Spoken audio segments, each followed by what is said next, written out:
In London, in William Booth's day, there were more than 3 million people who would die of starvation within a month if nobody helped them. No matter how hard they tried, they couldn't get even as much food as criminals received by law. These were the people William Booth felt called to help. He said it was too much to hope for that the poorest would be treated as well as prisoners.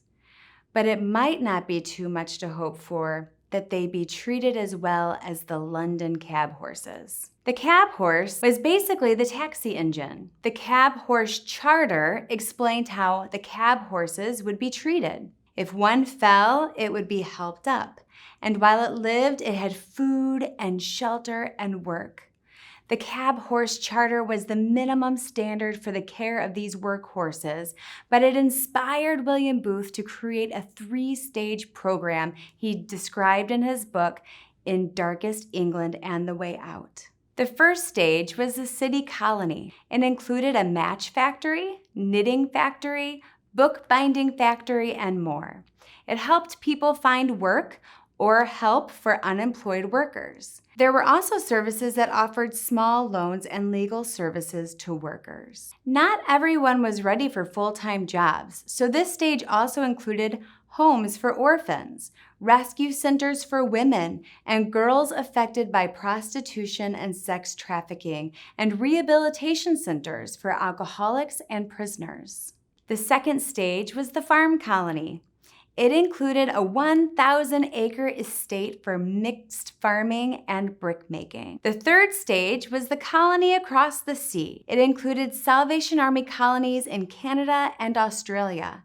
People who were committed and productive could go to these. William Booth's book was used as a blueprint for the present-day welfare system in the United Kingdom. William Booth understood that people needed to be trained in different types of work to be taught self-discipline and to gain self-respect. He gave them the opportunity to move from being served to serving others. William Booth based his philosophy of service on Scripture. Jesus is the prime example of setting aside being served for the sake of serving others. Let's read John 13, verses 12 to 17. Jesus had just taken off his outer garment, sort of like rolling up his sleeves, gotten down and washed the feet of each of his disciples. We pick up the story in verse 12. When he had finished washing their feet, he put on his clothes and returned to his place.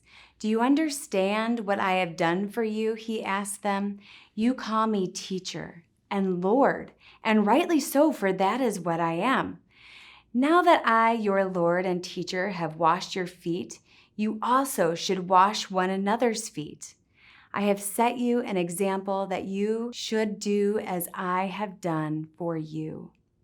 Very truly I tell you, no servant is greater than his master, nor is a messenger greater than the one who sent him. Now that you know these things, you will be blessed if you do them. In a world of dusty streets and sandals, foot washing was a necessity. When they were able to, host had a servant wash their guests' feet. Children washed their parents' feet. There was a clear pecking order for this act of service. Jesus, who is God, didn't claim his right to be served. Instead, he served others.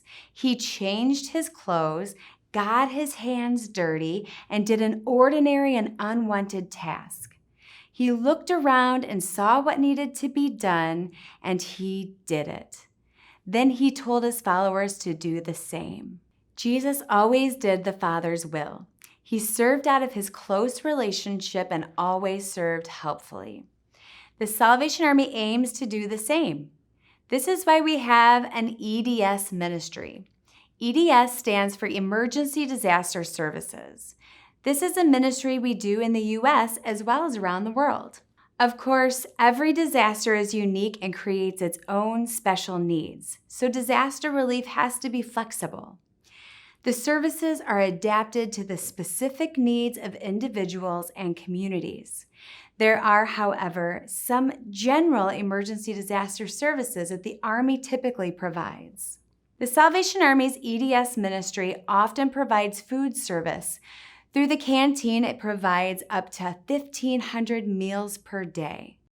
The Army provides shelter for those affected by disasters, as well as emergency assistance, which may include clothing and medical care.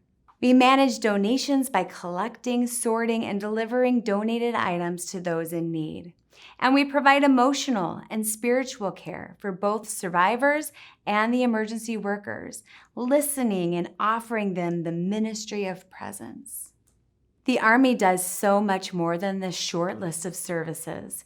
In each case, it's important to remember that we're not only doing good, we are working with real people with real dreams, often dreams that have been shattered.